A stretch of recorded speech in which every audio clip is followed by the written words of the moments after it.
Bom dia a todos os ouvintes do programa Vivendo a Fé, a mensagem do amor de Cristo para todos.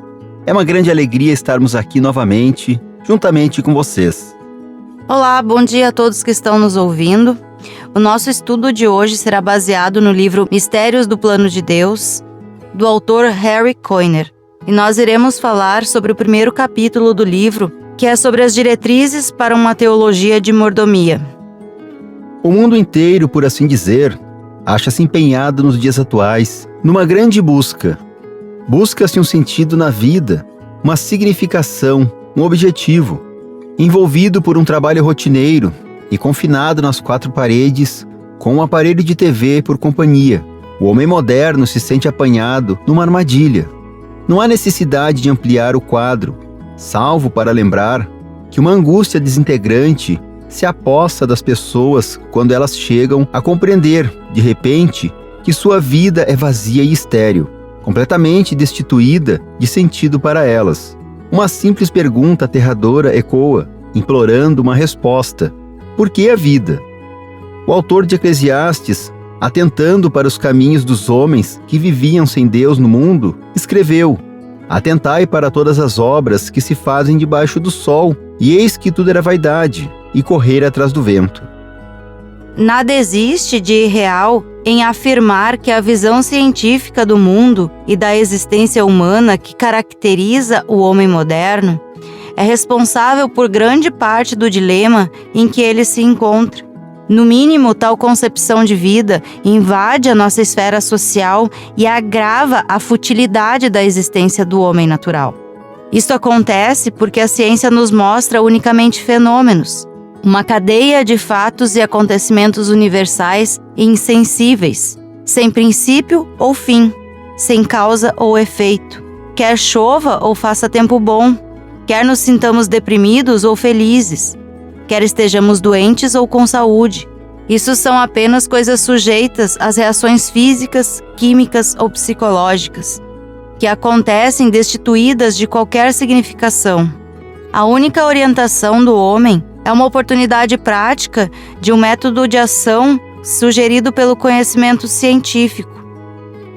Em oposição a esta acidental visão do homem e do mundo, está a visão cristã de que este é o mundo de Deus e que tudo que tem vida é um dom que dele procede. O cristão crê que a intervenção de Deus na história da humanidade empresta sentido presente e eterno a cada circunstância da vida. Ele sabe que sem a intervenção de Deus, a história não tem qualquer objetivo final e que tudo no mundo é neutro. Quem sabe, agradável ou desagradável, mas não obstante inexpressivo. Devido, porém, à intervenção de Deus, nenhuma coisa pode ser neutra para qualquer pessoa, e seus atos, a todo momento, ajudam a promover o propósito de Deus ou atuam contra ele. Uma vez que este é o mundo de Deus e nós somos criaturas suas, tudo o que sucede a nós é um acontecimento em que ele nos fala em tom de juízo e de graça. Por isso, a busca em um sentido na vida deve começar com o que Deus fez e ainda continua fazendo frente à criação. O apóstolo Paulo afirma que a vida humana toda e o mundo que a contém se centraliza em Cristo, de acordo com o plano de Deus. Este é o ministério da sua vontade, que foi revelado àqueles cujos olhos foram abertos por Deus para a verdade. Fez o que havia resolvido e nos revelou o plano secreto que tinha decidido realizar por meio de Cristo. Esse plano é unir no tempo certo, debaixo da autoridade de Cristo, tudo o que existe no céu e na terra. Efésios 1, 9 e 10. No plano que Deus está elaborando no meio do seu povo por intermédio de Cristo, a mordomia cristã atinge o seu mais expressivo significado e seu mais forte fundamento teológico. Em outras palavras, a atividade responsável do povo de Deus deve ser relacionada, como Paulo, por exemplo, a relaciona com os propósitos ativos e misericordiosos de Deus para o seu povo e, por meio deste, para o mundo. Somente quando os homens creem em Deus, eles podem perceber algum sentido na existência humana e viver a salvo de qualquer desespero para a glória de Deus. Com base para o nosso estudo, e ler o texto de Efésios, capítulo 1, versículos 3 a 6, depois versículos 11 e 12 e capítulo 2, versículo 10. Agradeçamos ao Deus e Pai do nosso Senhor Jesus Cristo, pois Ele nos tem abençoado por estarmos unidos com Cristo, dando-nos todos os dons espirituais do mundo celestial. Antes da criação do mundo, Deus já nos havia escolhido para sermos dele por meio da nossa união com Cristo, a fim de pertencermos somente a Deus e nos apresentarmos diante dele sem culpa. Por causa do seu amor por nós, Deus já havia resolvido que nos tornaria seus filhos por meio de Jesus Cristo, pois este era o seu prazer e a sua vontade.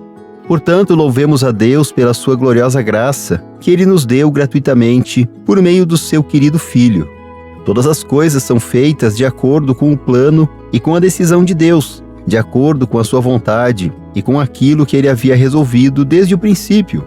Deus nos escolheu para sermos o seu povo, por meio da nossa união com Cristo. Portanto, digo que nós, que fomos os primeiros a pôr a nossa esperança em Cristo, louvemos a glória de Deus, pois foi Deus quem nos fez o que somos agora, em nossa união com Cristo Jesus. Ele nos criou para que fizéssemos as boas obras que Ele já havia preparado para nós. Até aqui as leituras. Então nós podemos perceber que a ênfase desse estudo está no nosso afastamento de Deus. E é interessante que o autor coloca que o homem está imerso nas televisões. Esse estudo teve sua primeira edição em 1988. Então nós podemos perceber que nós temos esse afastamento já há muito tempo. Já iniciou há muito tempo. Hoje, nós vemos que estamos cada vez mais afastados. Uma coisa que veio, que eu acredito que poderia ter nos aproximado mais de Deus, poderia ter nos dado mais possibilidades até para estudos da palavra, nos afasta cada vez mais, que é a tecnologia. Não que a tecnologia seja uma coisa ruim, ela veio para melhorar muito a nossa vida, mas ao mesmo tempo, quanto mais tecnológico o mundo fica, mais afastados nós estamos. Ele fala ali da ciência e nós vemos que também essa questão da ciência, quanto mais se estuda, mais nós temos afastamento de Deus, porque mais razão a gente quer encontrar. Queremos encontrar mais razões nas nossas vidas, sendo que quanto mais razão nós temos, quanto mais consciência das coisas nós temos, menos fé, menos crença nós temos. Porque tudo tem que ter uma razão, tudo tem que ter um porquê, tudo eu tenho que enxergar, eu tenho que tocar. Sendo que Deus eu não preciso enxergar, eu não preciso tocar. Deus me enxerga, Deus me toca. É só eu ter fé. E no texto de Paulo aos Efésios, que nós lemos agora há pouco, nós vamos ver que ali é dito qual foi o propósito da criação de Deus. Por que Deus nos criou? E se olharmos ali no versículo 4, só para recordarmos, ali diz o seguinte: antes da criação do mundo, Deus já nos havia escolhido para sermos dele, por meio da nossa união com Cristo, a fim de pertencermos somente a Deus. Então nós pertencemos a Deus, e é para isso que nós fomos criados. E o problema que nós vemos, que o mundo sempre apresenta formas de nos afastar de Deus. São distrações que nós temos. E uma coisa é lógica, nós precisamos dos bens materiais, nós precisamos das coisas que o mundo tem. Nós não estamos dizendo que precisamos abrir mão de tudo. Nós precisamos das coisas, dos bens, mas não podemos deixar que eles nos afastem do propósito, nos afastem de Deus. Nós precisamos utilizá-los como ferramentas para que a vida aqui no mundo possa ser capaz de existir. Precisamos de comida, precisamos de roupa, precisamos de calçado, precisamos de casa. Enfim, nós precisamos dos bens materiais. Mas nós não podemos deixar ser escravos destes bens materiais. Passaram a vida inteira correndo atrás disto, de forma que o principal, que é Deus, a gente acaba deixando de lado. E nós vemos que essas distrações que o mundo coloca, nós vemos que as pessoas ficam tristes por não ter determinadas coisas. Nós vemos que as pessoas às vezes medem a sua felicidade de acordo com as coisas que elas têm.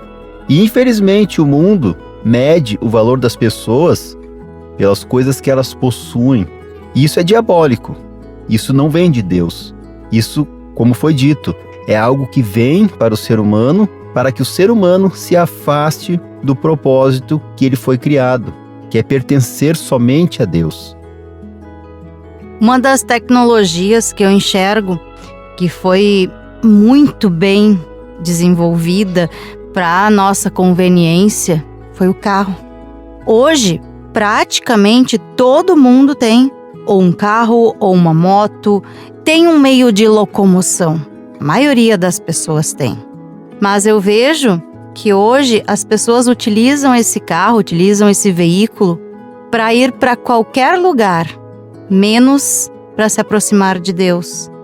Então a gente olha há 50 anos atrás, acredito eu, onde o carro era uma coisa bem mais difícil, e a gente escuta as pessoas falando, no meu tempo, os idosos, né, falando principalmente, no meu tempo a gente caminhava não sei quantos quilômetros para ir na igreja, meu pai fazia questão, a gente não podia faltar à igreja, depois de carroça, depois de bicicleta, a gente escuta relatos de, eu botava os meus 2 filhos na bicicleta, cada um com uma bicicleta e ia para a igreja, pedalava não sei quantas horas e ia para a igreja. Hoje, é difícil a gente colocar os filhos dentro do carro para levar para a igreja 20 minutos, se é que às vezes a gente tem que andar tudo isso de distância de carro para levar os nossos filhos na igreja. Então nós olhamos o que os nossos pais, o que nossos avós, o que nossos bisavós nos deixaram e o que nós estamos deixando para os nossos filhos. O que nós estamos proporcionando para os nossos filhos, o que nós estamos mostrando que é importante para os nossos filhos. Porque os nossos pais, os nossos avós, eles mostravam que o importante era ir para a igreja, era ir adorar a Deus. Era ir ouvir a palavra de Deus, era estar próximo de Deus. O que nós estamos deixando para os nossos filhos? Nós estamos deixando para eles heranças, às vezes, dinheiro, propriedades, veículos, mas a gente está deixando a melhor herança para os nossos filhos, que é a fé em Jesus Cristo? Nós acabamos chegando à conclusão que a tecnologia que vem para facilitar a vida do ser humano, essa mesma tecnologia também facilita com que o ser humano se afaste de Deus. E isso é muito triste.